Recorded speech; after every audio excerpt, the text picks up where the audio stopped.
We at Love Park, 15th and JK. And there go my man over there, Mr. Todd. Mr. Todd know my lawyers at the time. Ran Spears and Spears. Let's beat the cards. I ain't gonna keep this long. We're gonna be respectful. I just want you to listen though. Walter had a lot of shit happen to him. And when he tell the cops nothing. Mr. Todd, how you doing, sir? I'm recording today, sir. But you my buddy though.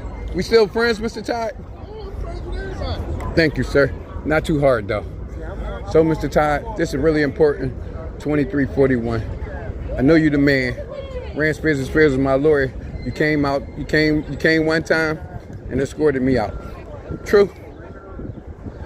You came and escorted me out the first time we ever met at Ran Spears and Spears office. True. Thank you, sir. Now, the last encounter was you came again and escorted me out, and you told them, that's why I'm here, because you was right. When you told them to get the paperwork and they didn't, right. Thank you for not locking me up, sir, because I know you could have. I mean, I know now. I'm out on $50,000 bail, sir, because I got assaulted. Just if I said you're right.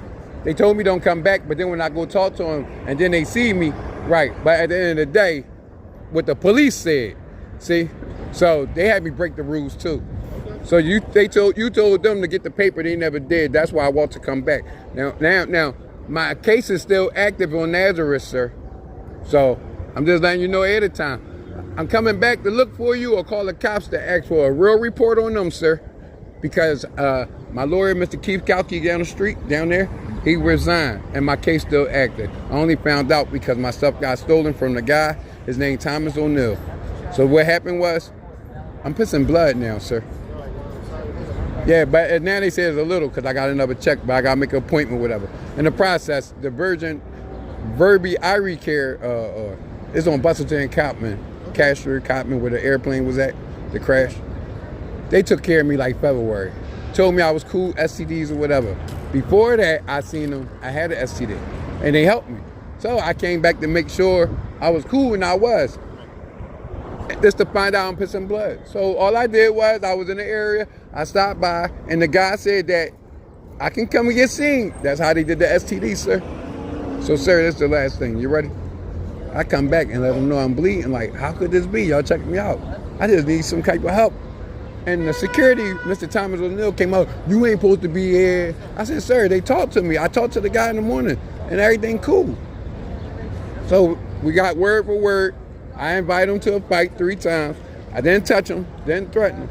Now, why you invite him to the fight though? Because the DA, the detective said you can invite somebody to a fight, and he was threatening me. So I ain't like what he said, so instead of hitting him and punching him, right, I said, if you feel like that, we can go outside.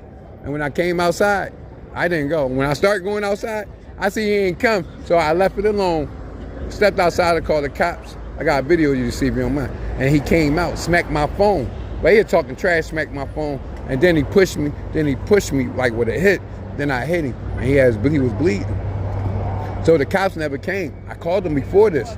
They never came to 2nd District. So I ain't know what to do, but I ain't want to be out here with a warrant, you know, because what somebody said, and guess what you told me? You can always come back if you didn't do nothing.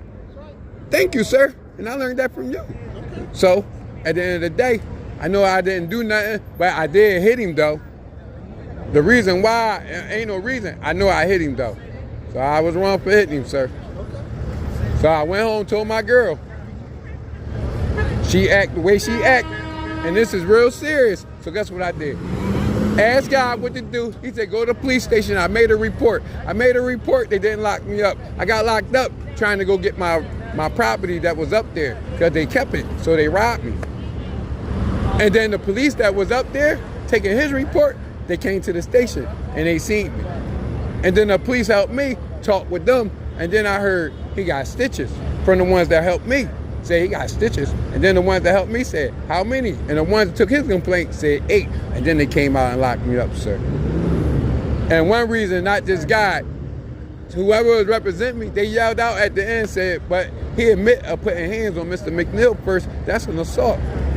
So, since I was out, I was only down the street to get my discovery of what he said, because they told me yesterday, Sampson Street. I'm trying to find a real lawyer, but they can help me out. So I used the help since I'm on the street. If I was in jail, I would have asked them, and it would have been a long process or whatever, but on the streets, I went down there and got my discovery, and now I see you, my friend, Mr. Todd. So I really came to say you was right, and I apologize, sir, because you could have locked me up. Because you did tell them something, and they called you. They never did it, but they still see me until I act the way I do. Now they want you. So my case is still active with Nazareth, sir. And then another thing, you see what I just told you? I told the second district, I know Mr. Law from 17, for the 22nd district, 17 Montgomery. And I know Mr. Ty from the 9th. And guess what they said? They were shaking their head like you. Yeah, they know you, sir. I threw some names out there. I told I got some friend cops. You still my friend, sir? Thank you, sir.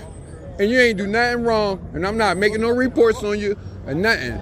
I wanted to, I always told you, but nope, because you really was help.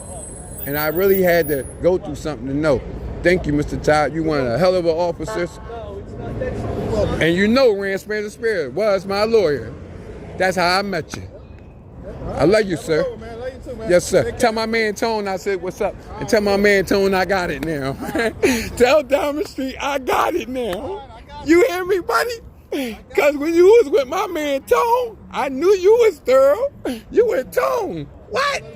Tone and Tide. Oh, man. Now it's the wolf. Meet my friend, Mr. Tide.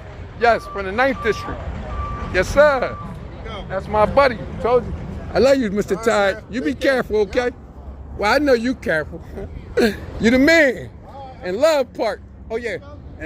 And I apologize for the day when them people was down here. No problem, man. You know what I'm saying? No problem. There wasn't any problems.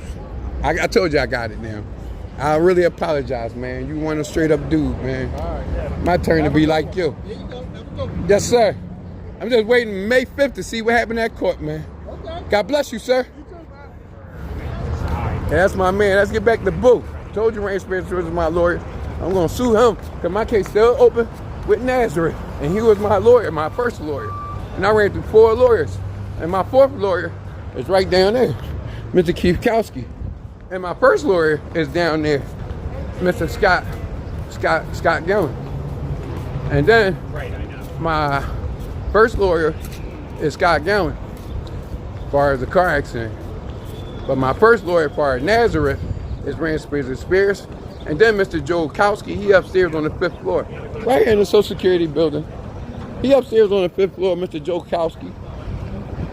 Rand Spencer Spears on the 2nd. Yeah, 2 Penn Center. I'm gonna sue the fuck out of 2 Penn Center. I had 2 lawyers in there and a Social Security office building in there who keep an eye on me. And I got a Social Security lawyer. Don't worry about it. We gonna see what May do for us. And we out. Until then, we downtown with it. God bless y'all there. Yeah, y'all really watch your body and your mind and your soul and be on point. The devil, hey, don't worry about it. So it's got angels too, bitch.